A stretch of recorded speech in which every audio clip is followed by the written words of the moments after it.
जगन्नाथ जय बाबा विश्वकर्मा की जय बाबा विश्वकर्मा की नमस्कार।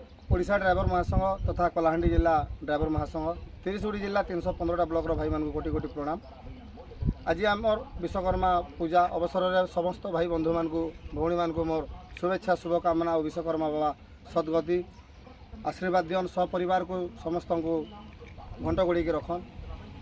आज आम ओडिशा ड्राइवर महासंघ कलाहांडी जिला ड्राइवर महासंघ धरमगढ़ ब्लॉक भाई मैंने आसी तेलंगाना टीएस रामगुंडम जाके आंध्रा आसिक आम भड़ा आसी गाड़ी नहीं करी किंतु दुखदायक कथा यहाँ आम विश्वकर्मा पूजार उपस्थित नहीं रही पार्लु किंतु आम निज निजर गाड़ी को आम पूजा बहुत सुंदर भाव में करूँ। आम आशा करुचु 30 जिला 315 ब्लॉक कलाहांडी जिला 13 गोटी ब्लॉक 310 पंचायतर भाई मान कोटि कोटि प्रणाम।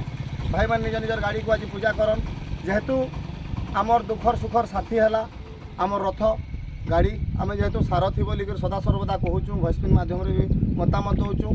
बहुत बहुत धन्यवाद देमी कलाहांडी जिला 13 गोटी ब्लॉक 310 पंचायत और 30 जिला 315 ब्लॉक भाई मान को सदा सर्वदा आपण भाईचारा बंचाई रखीछन।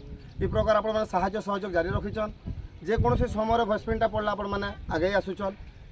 ये भाईचाराटा बंचाई रखन सदा सर्वदा इ प्रकार परस्पर भितर सुसंपर्क गठन था। मुझे आशा करुचा कलाहांडी ड्राइवर महासंघ तरफ कलाहांडी जिला उपसभापति तथा जिला एडमिन सुचिंतन कार्तिक मुनि आपण भाई मुझे किसी कहमी आम धरमगढ़ ड्राइवर महासंघ नैनगाँ जीपीर भाई अच्छन भवानी भाई तेलंगाना ड्राइवर महासंघर भाई आमर अच्छन गोप भाई धरमगढ़ ड्राइवर महासंघ छिल्पा जीपीर जयंत भाई तो आम 4 जन भाई आज उपस्थित थी बहुत सुंदर भाव में पूजा अर्चना कलु। प्रत्येक भाई को आम अनुरोध करमु ये भाईचारा बंचाई रखन और निजर निजर गाड़ी को पूजा अर्चना करन। जय जगन्नाथ जय ओडिशा जय कलाहांडी जय जगन्नाथ।